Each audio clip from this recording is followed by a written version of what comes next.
everybody. My name is Millie Rivera. I am with the Florida Atlantic University Department of Urban and Regional Planning. Tonight we will be presenting our research on the Palm Beach Kennel Club and the greater area, along with myself. There we go. There's Ivana, Jonathan, Shenji, Dr. Rennie, and then Wen, who could not be here. He's a postdoctorate candidate who also helped us with this research project. So tonight we'll be going over the vision of our project or research, historical analysis, data analysis, the scenario planning that we did, and then also our proposal for the area. So here's our subject area. It's located north of Belvedere Boulevard. The adjacent areas are Palm Beach International Airport, also the major intersection of Okeechobee and Military, Clematis, the downtown area, and then let's say City Place, the square, and it's gone through its names, but that area. And then the subject area in total is approximately 184 acres. It was, I'll go into that in the next slide. So our vision is a mixed-use design that includes affordable housing, sustainability concepts, and connectivity. So we'll be proposing a connectivity option or proposal later on in the presentation. So as far as the historical analysis, this is the subject area in 1967. The area includes the Palm Beach Kennel Club that opened in 1932, where it was a staple of the West Palm Beach County greater area for many years until 2020, when Florida initiated the ban due to the DBPR death record showing that about 3 greyhounds died every single day. So they banned that landslide in 2018, and then that got implemented in 2020 and 2021. So since then, the Greyhound track has remained closed, but they've used it as a gambling place, something similar to Hard Rock, less than, smaller scale. And then currently, this is the site in 2023, the latest imagery. It still remains like a somewhat of a staple area. It is located directly adjacent to the Palm Beach International Airport. So I mean, there are tourists that pass through there, I would say, that come through there. Downtown area, it's really close, relatively.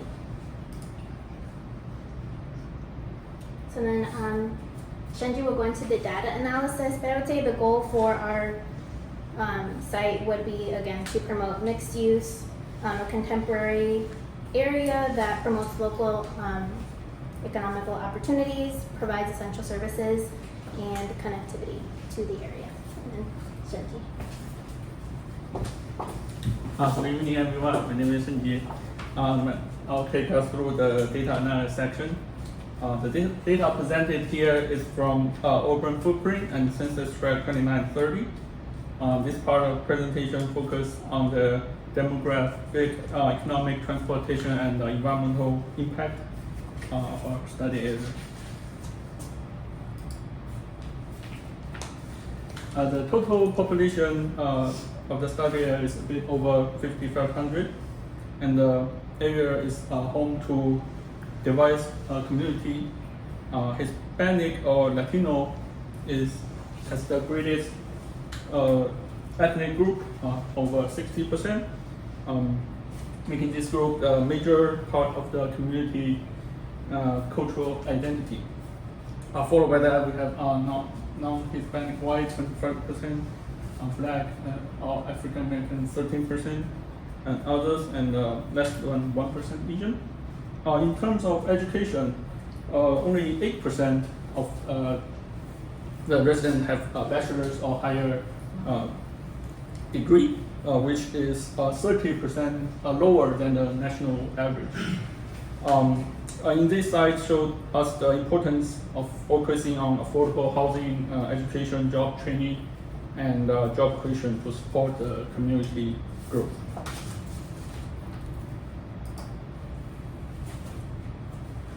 Economic overview. Let's take a look.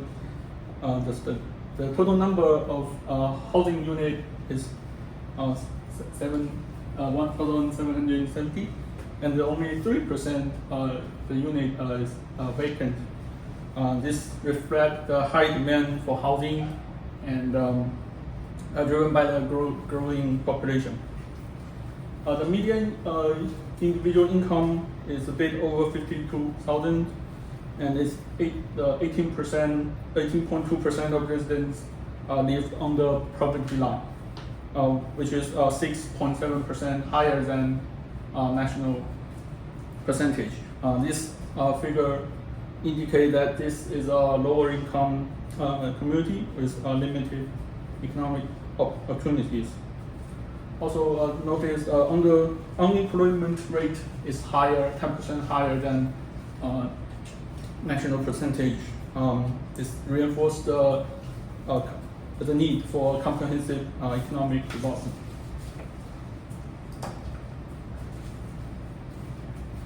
This map shows current employment distribution of the study area. As you can see, the primary employment clusters are around the PB, KC, and the airport, also near downtown West Palm Beach.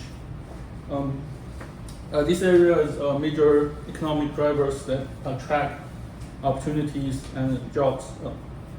A crucial challenge is to ensuring these employment hubs are well connected to the residential neighborhoods.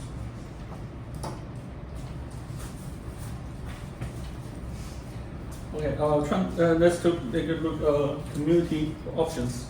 The data revealed that private vehicles are the most common modes of transportation at 57%.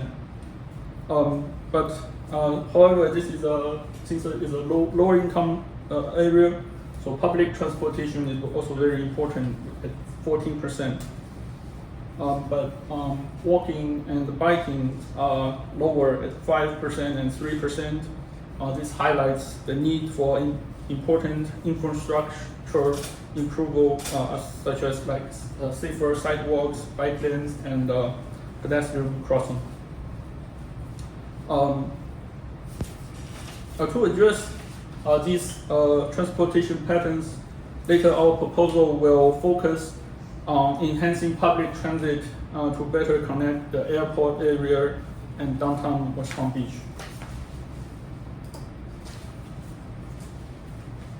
Here's a map highlighting the key aspect of transportation safety. As you can see, the red dots are the recent years crashes. This map also outlines the public transit, current public transit system, including the Bright Line and Trail. And later in our proposal for the transit route, how to cross these existing tracks are one of the major key points in our consideration.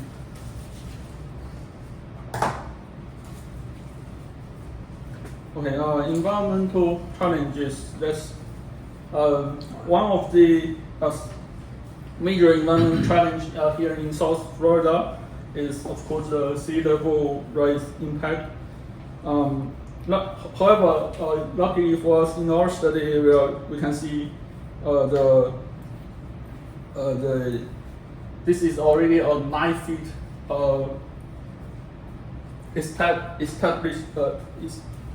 estimated 9 sea level rise. This is already very extreme. However, you can see our study areas is almost unaffected, not affected. This safety net gives us a strong foundation for long-term investment for housing, transit, and economic developments. For stakeholders and potential investors, this crucial resumes that this study area will be well positioned for long-term development.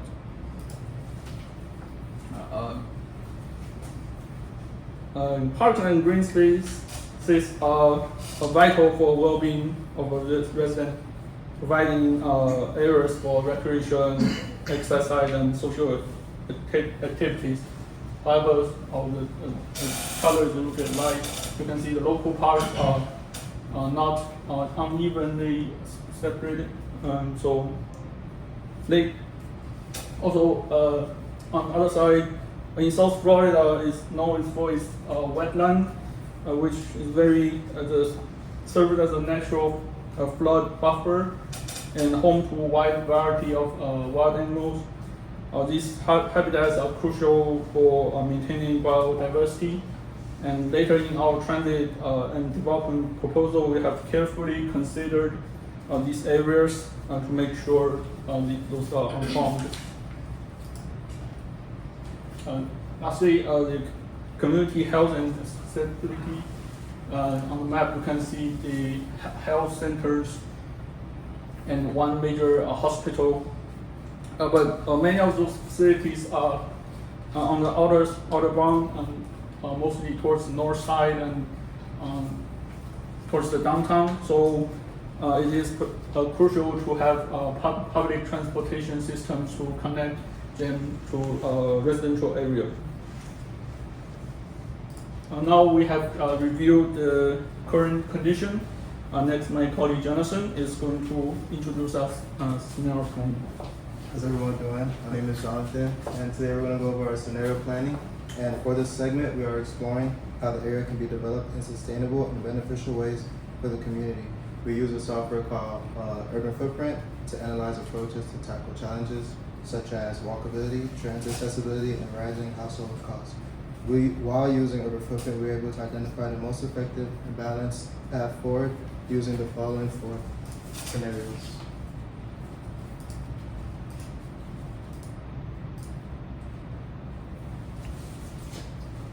So mixed-use scenarios analyzed. So the following are the 4 potential scenarios that we picked. So for town mixed use, that's a vibrant town center blending residential, commercial, and public spaces. For village mixed use is a smaller scale, community-oriented model that integrates home with local services. For industrial, office, residential, it's a scenario combining residential areas with industrial and office spaces to stimulate job growth and economic diversity.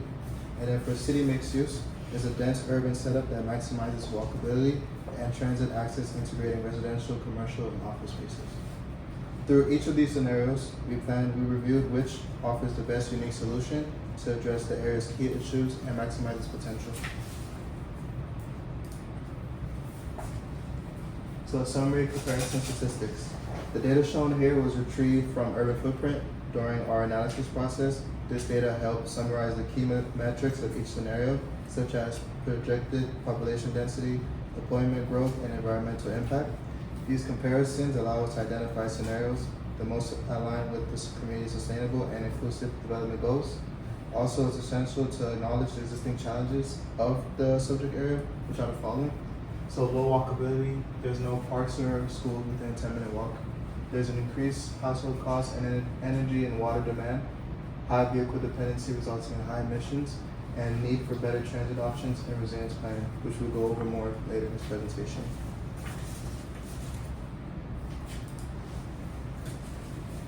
So building area comparison. Here are some more data generated from Urban Footprint for the 4 scenarios. This data helps illustrate how building areas are allocated in each scenario. For example, residential, industrial, retail, office, and public. Our goal of picking one of these scenarios was to ensure efficient land use while meeting the community's housing, employment, and service needs.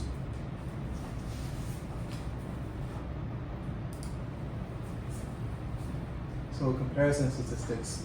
So here are some more data that we use from Urban Footprint.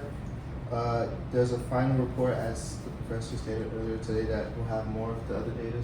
So we compared detailed stats like walkability, vehicular dependency, and access to parks and green spaces. And these tables help us highlight how each scenario addresses challenges such as emissions, energy consumption, and overall quality of life for residents. Now I'll pass it on to my colleague Ivana, so she'll go over case studies. Thank you, Jonathan. Good evening, everyone. I'm Ivana Ahmed. So today I'll be sharing some amazing example of transit rail system from major cities in North America. So these case studies will highlight it innovative idea and that inspired and give us as we work on our project in Palm Beach. So let's see some inspiring example of in transit rail system. So the first one is Link Light Rail from Seattle. So since 2009, this rail system spans over 33 miles and connecting downtown Seattle to SeaTac Airport and the University of Washington. These trains run every 8 minutes, nearly 20 hours a day, and it serves over 26 million passengers annually. So the next one is Metro Rail Orange Line in Miami. So this opened in 2012 and it connects downtown Miami to Miami International Airport, and this train offers every 10 to 15 minutes and it serves daily 30,000 riders, including many airport passengers. So the next one is Blue Line. So the Blue Line in Minneapolis is opened in 2004. This 12-mile rail links downtown to the St. Paul Airport. The cost of construction was $715 million, and this train also runs every 10 to 15 minutes. So now let's head to Canada for Union Pearson Express in Toronto. So this Union Pearson Express launched in 2015, and it offers a fast 20 minutes connection between downtown Toronto and the airport, and this train also runs every 15 minutes during peak hours. So our last case study from Denver, A-Line. So this opened in 2016. This rail connects the airport to downtown in 37 minutes. So it serves daily 24,000 riders.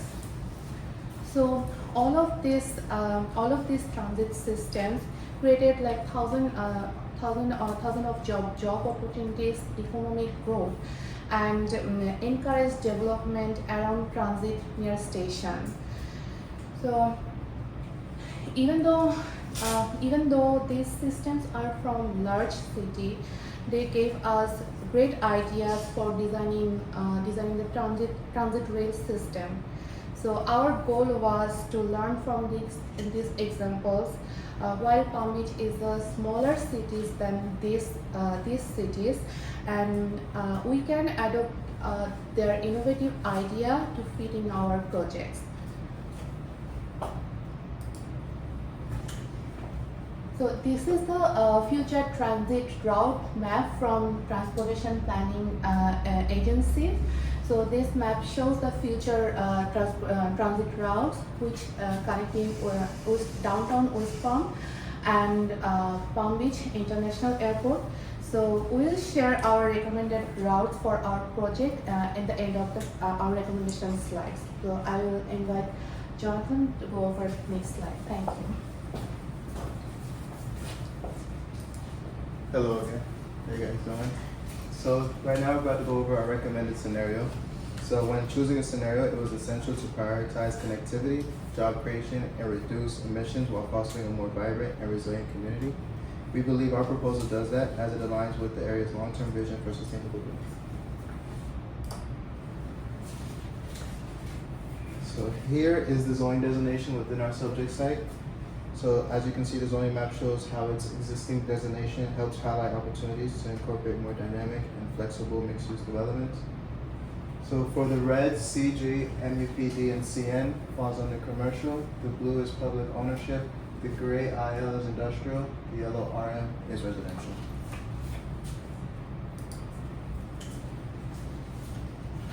This slide shows the designations for the future land use. The development site has significant potential to enhance the community by integrating innovative mixed-use approaches that better align with the community's evolving needs.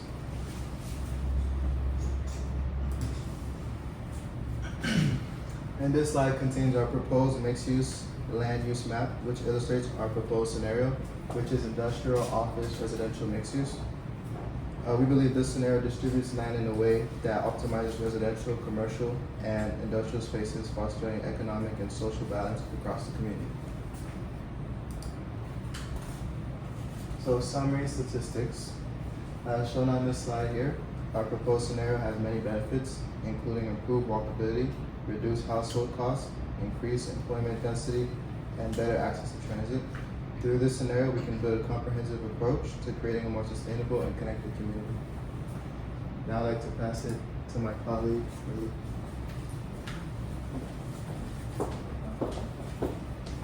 Good evening again, Millie. Here's the proposed vision. It depicts mixed-use structures. This is a more insight. This is an example from Rosemary Square when they were rebuilding there, just to give you a little bit of a feel of what it could potentially look like with our proposal. And then as far as the transit goes, we're proposing a trackless transit. Essentially what it is it's an autonomous rail rapid transit, or ART is what it's called. So the proposal includes routes mapped out by the TPA as shown in the previous slides. And then this slide will depict the actual proposed route. So it includes key stops, as I mentioned previously, Okeechobee Boulevard, the Palm Beach Outlets, Good Samaritan, which is the hospital, the Palm Beach Courthouse, Clematis, the Tri-Rail Station, City Place, Grandview Market, Drive Shack, the current Palm Beach Kennel Club, and then Palm Beach International Airport. For us, it was important to integrate stops that would produce the most, traffic within the proposed site, or around it in the surrounding areas. And then I have more, sorry, I don't know how to go back. But, essentially why we're proposing the trackless transit is because it is essential to connect the community, not only in our subject area, but within the greater area of the city of West Palm Beach and Palm Beach County. Some of the highlights is that the trackless transit is significantly less or it's more cost effective than the previous case studies. It doesn't require much infrastructure, being that it's a trackless transit. And then it would potentially support long-term sustainability and growth of the local community and region. Some of the key points to take into consideration when redeveloping not only the Palm Beach Kennel Club but the surrounding area is incorporating transit-oriented design, and then placemaking principles such as public art installations, community gardens, pop-up markets, bike sharing rentals, and outdoor fitness features, and also integrating cultural heritage interpretation. So the overall impact of our entire proposal is that these improvements should aim to strengthen the community, support local businesses, artists, and revitalize the area. Any questions for myself, Jonathan, Ivana, or Shinji? First of all,